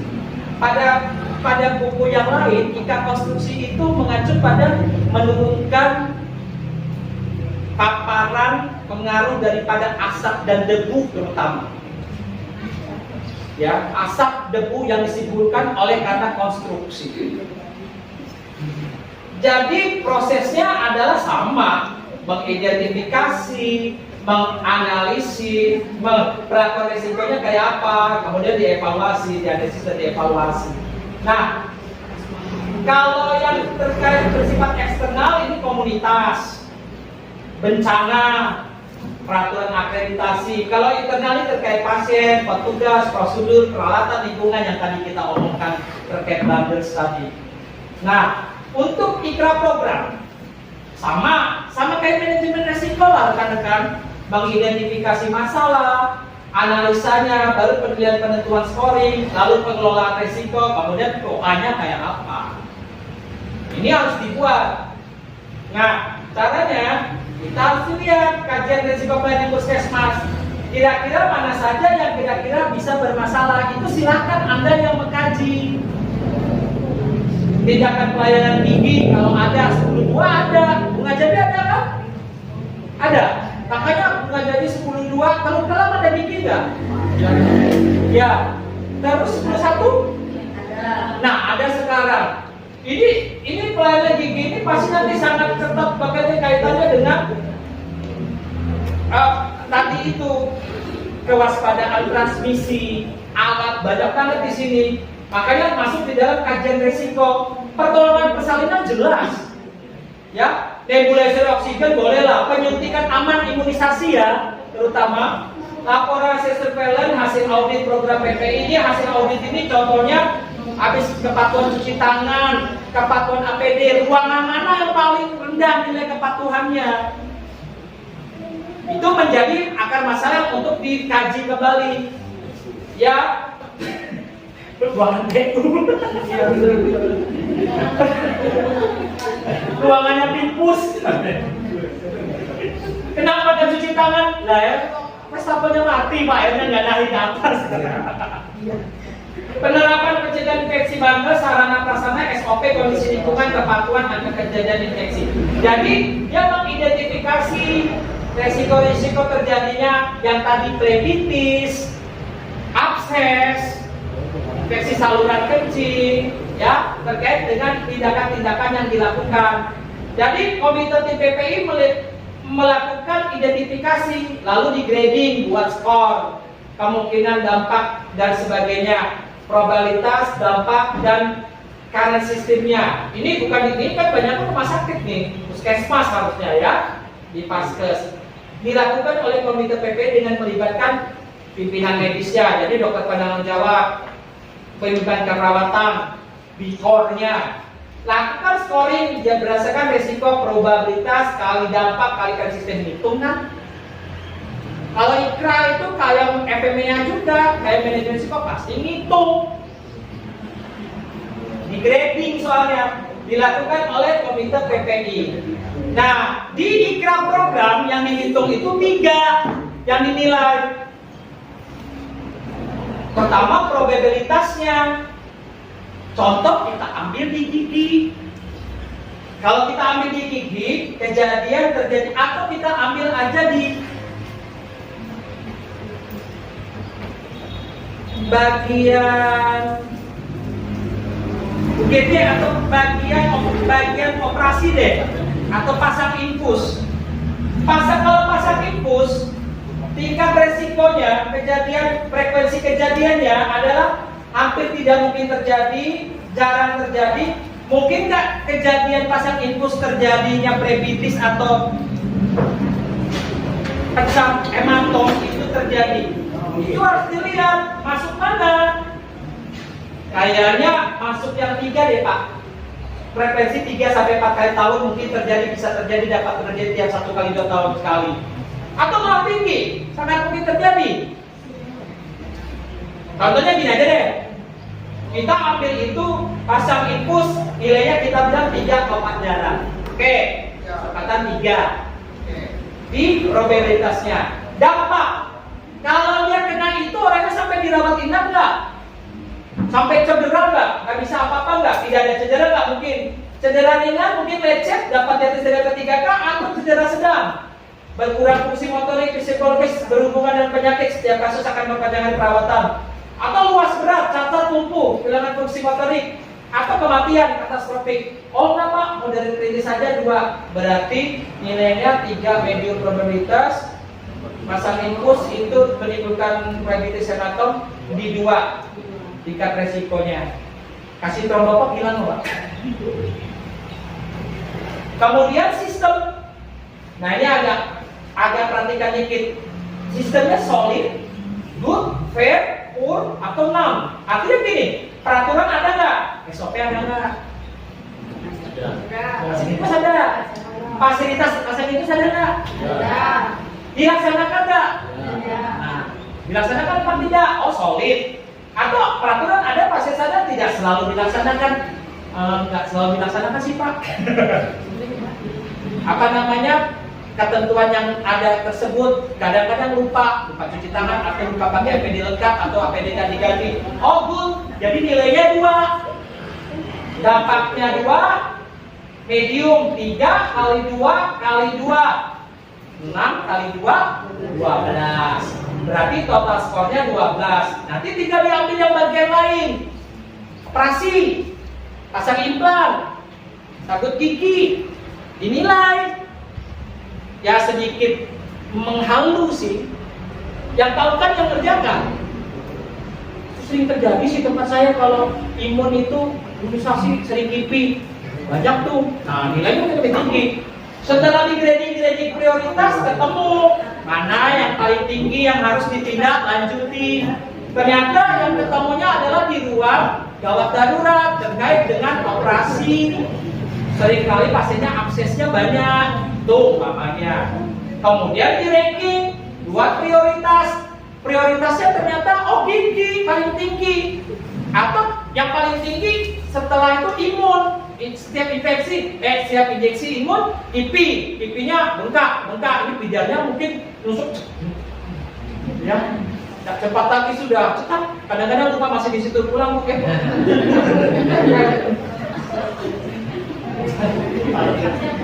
Kemudian analisis biaya yang dikeluarkan di ranking, biaya untuk penggunaan. Tanya bos, kira-kira ini kalau nambah lagi alat nambah ini biayanya berapa? Gitu dinalisis juga bosnya. Bisa aja itu belum suka aja. Pastikan resiko. Nah ini ranking masalah prioritas dibuat bisa pakai Fishbone, Risk-Matrix Grading, Root Cause Analysis. Silahkan memakai yang mana saja boleh. Mirip-mirip efek merah kan? Mirip-mirip dengan kejadian tidak diinginkan KPC KTD kan? Ini mirip aja. Karena paling-paling tools yang terakhir kalau mengupgrade, melihat ranking ya pakai ini. Sumber masalah, akar masalahnya di mana kan gitu. Ketemu aja. Anda suka-suka aja mau pakai ini kan? Ini. Setelah di gini satu-satu di Fishbone kan ketemu akarnya. Ketemu kan ranking yang paling tinggi. Ternyata di 10-2 ranking tingginya masalah ketemu di bagian persalinan gitu kan. Ibunya sering terjadi infeksi kulit atau terjadi demam karena infeksi habis dijahit, makanya gitu ya. Akhirnya di ranking nih di Fishbone, ibu infeksi tenaga, ataukah alat ataukah ini? Nanti kan juga tahu kan misbon kan? Nanti ketahuan akar masalahnya mana. Ternyata ujung-ujungnya akar masalahnya adalah tidak sering memakai APD dengan K, atau tidak melakukan hands hygiene yang sesuai dengan permomen gitu loh rekan-rekan. Baru ditindaklanjuti POA. Plan of action-nya mau ngapain? Berarti sosialisasi cuci tangan atau penyediaan APD lebih banyak. Hand scrub-nya harus ditaruh di situ, gitu umpamanya. Jelas ya? Jelas nggak yang ikra program? Gini yang hitungnya tadi, berarti dampak, probabilitas kali current sistemnya. Current sistem itu artinya ya tadi sudah ada aturan, sudah ada SOP, ada orangnya, tengahnya dilaksanakan apa tidak. Aturannya nggak ada, belum ada petunjuk, belum ada SOP, nah itu kan kacau. Tapi sudah dilaksanakan, kompeten atau tidak. Jadi kembali kepada probability kali impact kali current system. Ya, ini harus dibuat oleh tim PPI. Karena ini untuk melihat manajemen risikonya untuk mencegah terjadinya berulang kembali kejadian yang sama. Atau kemungkinan terjadi di tempat itu setelah di ranking gitu. Ya. Jelas ya rekan-rekan di sini ya, ikra program ya. Jadi probabilitas kejadiannya dilihat. Nah yang tahu yang jarang terjadi, sedang terjadi, makin sering terjadi itu kan yang di bagian ruangan masing-masing. Secara kejujuran hati. Dampaknya bisa dikira-kira masuk mana. Kemudian deskripsi sistemnya, apakah sudah ada aturan fasilitas ada dan dilaksanakan? Jangan-jangan aturan ada, dilaksanakan nggak, fasilitasnya terbatas. Minta sama bos, itu handspoon kita dibatasi banget, yang ada cuma ukuran SS, L sama M nggak ada, jadi robek terus bos. Tangannya Santi huluk, robek. Daunnya sudah berwarna dari mulai muka krim menjadi ya. Ya, jelas ya, Bayu. Saya bisa lanjut. Paham di sini ikra program? Ngitung lagi, mirip kayak FMEA. Sebenarnya mirip FMEA. Kali ya. Terus ambilnya dari pelayanan prosedur tadi, ya. Kejadian umpamanya yang terjadi IDO, IAD, ambil dari situ. Di ruangan-ruangan mana? Ini kan ngambilnya ruangannya atau kegiatannya, ya. Makanya dia bisa banyak yang diambil dari kepatuhannya dan hasil dari audit tadi itu mau di ranking boleh, atau dari prosedurnya, atau dari ruangan masing-masing kejadiannya. Banyak tadi itu kan dilihat di sini, ya. Nah, dilihat dari penerapannya, bundles apa saja prasarana atau SOP. Ini yang dikaji risikonya, lingkungannya, kepatuhannya atau agak kejadian infeksinya. Di sumber inputannya dari ini beberapa. Silakan saja mau lihat yang mana, yang itu saja sih yang terkait dengan HIS menurut saya sudah bisa dilakukan kajian risiko. Nah, kemudian ini contoh. Dia nanti di gigi nih. Ada, loh mana sih Mary? Kok menghilang? Nah, gigi kan? Dokter gigi nggak ada nih hadir? Ada. Iya. Wah, ada apa? Dokter Adam. Sampai saya dulu. Dokter Neta ya? Nah, contohnya di gigi. Peralatan kritikal, semi kritikal, dan kritikal itu ternyata belum dipisah. Nyampur semua di dalam satu tempat. Petugas menggunakan APD belum sesuai standar seadanya. Tempat pencucian alat kesehatan masih di wastafel cuci tangan digabung. Kebersihan lingkungan, meja lampu, air umum digunakan belum sesuai ketentuan. Pakai air tandon atau mungkin air aki. Tidak standar. Dibuat nilainya. Peralatan kritikal, semi kritikal, dan kritikal belum lengkap. Jadi yang membuat ini nih, item-item ini potensi problem ini kita sendiri di ruangan. Kita memperkirakan problem-problem apa yang bisa terjadi di dalam ruangan Anda masing-masing. Dan ini kira-kira di gigi itu ini yang ketemu menurut dokter giginya atau menurut tim PPI yang memantau. Tim PPI memantau lagi persalinan, mungkin lain lagi. Oh, peralatan ketikanya probabilitasnya kemungkinan terjadi sedang, impactnya bisa cedera. Terus current system, peraturan, kalau dua itu apa? Peraturan ada, fasilitas ada, tapi belum dilaksanakan. Nilainya 18. Petugas menggunakan APD sesuai tidak dikasih, nilainya 4, 2, 1, 8. Pencucian alat kesehatan masih di ruang pelayanan gigi, gabung, nilainya tinggi 50. Air kumur malah 75. Ini contoh. Di ranking kepilih setelah kesepakatan karena masalah biaya. Nomor satunya ini, karena ini agak sulit. Airnya memang susah, PD airnya nih Pak, agak berat ini biayanya. Jadi kami ranking rubah ini yang nomor 1 umpamanya. Walaupun dari ranking 1 ini kan dipindah ke sini, karena itu mungkin bisa diintervensi. Jelas Pak Suratno. Jadi dua ranking lagi. Kemudian ini persalinan. Petugas menggunakan APD belum sesuai standar, adakah? Peralatan yang digunakan sama ini belum sesuai standar, gabung. Lingkungan ruangan tindakan kesehatan masih banyak barang yang tidak tertata dan ngaco 5R-nya ya. Kebersihan lingkungan meja lampu belum dilakukan rutin, tidak tersedia lemari tempat penyimpanan barang steril, nilai. Kemudian nanti semuanya baru dibuat POA-nya, kelompoknya, ketemu tadi resikonya kan. Paling tingginya di gigi tadi ketemunya masalah pesta pencuci alat, potensial resikonya masalahnya besar sampai kemana masalahnya ya, bisa menimbulkan infeksi. Kemudian skornya tadi, lalu prioritasnya, tujuan umumnya tadi diprioritaskan ke situ ya, tujuan khusus strategi evaluasi. Sebenarnya sih kalau saya POA itu kan macam-macam, nggak bisa jadi kita yang penting ketemu masalahnya, akar masalah apa, kan itu aja sederhananya. Kemudian tindak lanjutnya mau penyelesaian masalah, tindak lanjut evaluasi, kan itu sebenarnya. Jadi nggak usah terlalu mengikuti aturan yang begini kalau saya. Intinya kan plan of action itu ketemu masalah, kemudian di respon ketemu akar masalah. Penyebab masalah lalu mau dilakukan rencana penyelesaian masalahnya, lalu dilakukan tindak lanjut atau intervensi. Kemudian baru nanti dimonitoring kembali. Nah biasanya kita seringkali sama surveyor bentuknya di acara monitoring, karena belum sempat dimonitoring. Setelah intervensinya baru sampai ke daerah sininya, belum dievaluasi. Itu yang seringkali tidak sempurnanya di situ. Nah, sekarang baru ikrar konstruksi yang terakhir.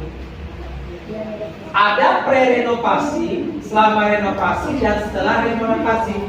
Kalau sebelum renovasi, ikrar konstruksinya kan tadi terkait dengan adanya perubahan atau perubahan konstruksi bangunan di puskesmas yang bisa menimbulkan dampak mengganggu atau meningkatnya infeksi ya, atau bisa mengganggu dalam pelayanan dan baik pengunjung, pasien, petugasnya sendiri dan lingkungannya.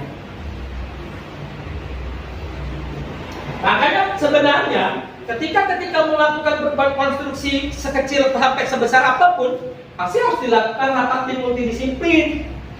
Nah ini juga yang akan kita Pak Ketut harus beradvokasi dengan SDK. SDK belum paham hal ini. Kalau di rumah sakit kan sudah tahu enak multidisiplin. Makanya ini penetapan di puskesmas itu penerapannya nggak semudah itu. Kalau dia kan di lingkungan rumah sakit karena multidisiplin orangnya di dalam situ, ditambah pihak ketiga. Kalau kita kan dinas. Jadi rapat tim multidisiplin, tim PPI-nya dulu harusnya dengan tim SDK dan tim vendor. Ini dilakukan pembangunan ulang atau penambahan gedung di 10-2. Dilakukan pembangunan puskesmas baru di 10-1. Ini di mana Pak? Di tempatnya apa di tempat yang lain? Ini dirubah semua, dihancurkan atau setengah saja? Bagian mana? Nah itu kan harusnya diratakan. Baru ditetapkan rencana konstruksi bangunan, mengidentifikasi tipe jenisnya ini yang mana? Tipenya ini yang kecil, yang sedang, sangat besar, sangat besar gitu ya. Oh cuma baikin plafon, tipenya ini. Oh ini renovasi setengah gedung, setengah masih berdiri, berarti tipenya ini. Oh ini hancur total, tipenya ini.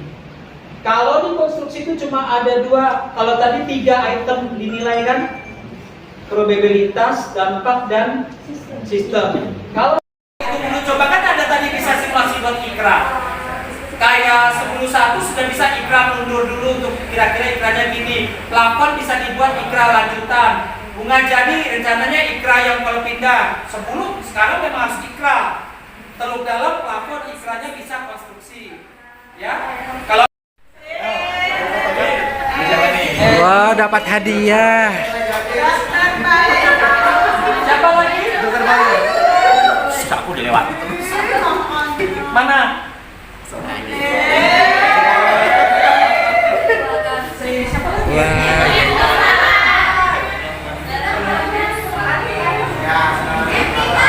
Oke, terima kasih.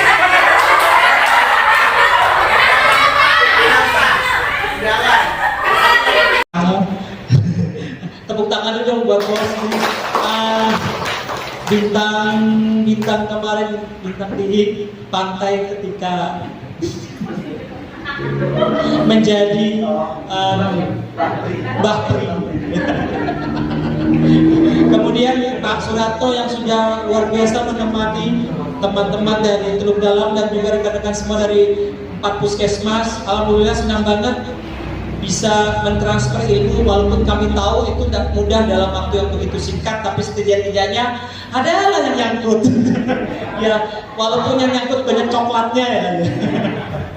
Saya makasih juga buat rekan saya Pak Ketut yang sudah membantu hari ini di acara PP. Kalau ada apa-apa bisa tanya kami berdua ya untuk beberapa pertanyaan lain. Nanti untuk bahan saya izin Pak kirimkan melalui teman-teman di bagian masing-masing ya ke dokternya. Mungkin yang bunga jadi saya 11 yang bisa ya Dokter Amelia, Dokter Bayu kan bisa kasihkan juga transfer ya. Karena saya nggak punya teman nomor telepon dulu hilang semua. Paling Pak Daeng sama Pak Supri saya kirim juga sama Pak Ratna. Ya, mohon maaf kalau ada masalah, ada hal-hal yang kurang berkenan yang kami sampaikan hari ini yang mungkin membuat kesal atau sengaja tidak sengaja sudah menyinggung perasaan teman-teman. Saya mohon maaf. Pesan saya selamat berproses seperti bilangnya Pak Ketut tadi, jangan jauh-jauh dari EP. Sentuhan aja yang diminta, di situ dulu difokuskan, biasanya yang lain dulu. Kemudian Pak titip ya Pak ya, ada urgent nih masalahnya. Kalau bisa Juli harus sudah selesai tim PPI-nya, karena mereka mau menyusun program kerja di Juli. Dan yang paling penting lagi di bab 51 tadi ya Pak, IMP, indikator mutu prioritas puskesmas Pak harus segera dibuat, karena teman-teman mau buat indikator atau mutu yang mendukung sama sasaran mutu atau indikator mutu layanan unit masing-masing. Itu jangan lupa sudah dimulai Juli, tidak bisa mundur lagi waktunya kapan menghitungnya.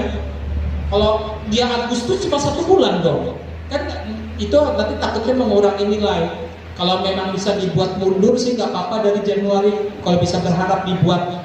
Tapi harus kompak bahwa itu sudah ditutup Januari, jangan ada yang kebuka. Maksudnya ini sebenarnya ini ngajarin agama ini direkam lagi. Tapi jangan didengar yang ini Pak. Ada supayanya, lupa saya, wah ketahuan.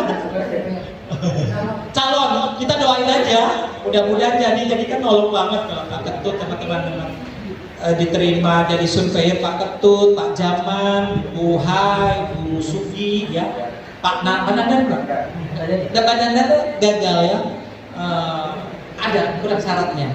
Kalau saya memang izin saya nggak bisa maju karena sudah terlalu full, nggak sanggup saya. biar aja berbagi tugas, saya mendampingi, nanti yang nilai yang memakai gitu. Kalau nanti ke situ semua Pak, kerjaan nggak beres di kantor, banyak sekali yang harus dikerjakan, jadi saya nggak mengikuti, entah ke tahun depan. Oke, Pak Ketua mau disampaikan? Ya, terima kasih. Kami mau pamit pulang Pak. Sebelumnya mohon maaf lagi. Terima kasih selalu buat teman-teman, rekan sejawat saya juga. Sehat selalu semua teman-teman di sini ya. Semoga dilindungi Tuhan, dijauhkan dari mara bahaya, didekatkan dengan rezeki, kesehatan dan kesuksesan.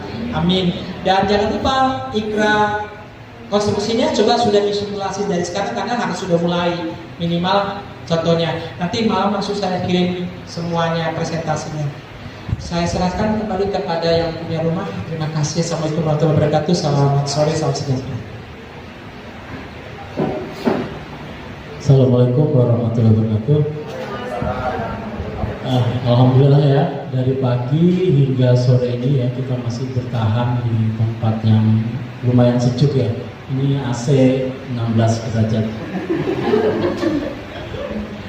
Oke ya, mohon maaf juga saya tidak bisa full mendampingin karena ada beberapa hal wira-wiri yang harus saya selesaikan di sana, karena alhamdulillah sebelum ini punya 3 tempat ya. Kalau pertemuan di sini, pelayanan di sebelah, administrasi di sebelah. Jadi kami punya 3 kantor. Terima kasih.